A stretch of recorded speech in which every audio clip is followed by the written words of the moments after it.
Subscribe చేసేటప్పుడు పక్కనే ఉన్న గంట సింబల్ ను నొక్కి యాక్టివేట్ చేసుకోండి. ఆల్రెడీ సబ్స్క్రైబ్ చేసిన వాళ్ళు కూడా దయచేసి బెల్ బటన్ ను యాక్టివేట్ చేసుకోండి.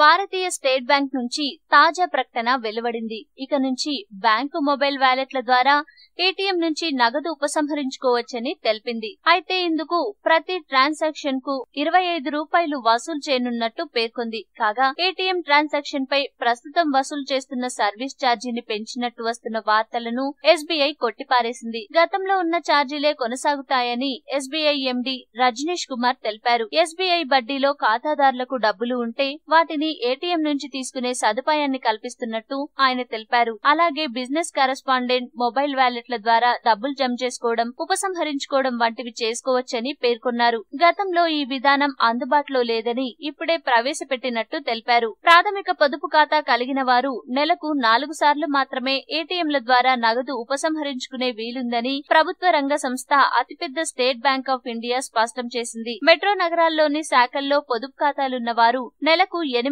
సార్లు ఏటీఎంల ద్వారా లావాదేవీలు జరపవచ్చని వెల్లడించింది.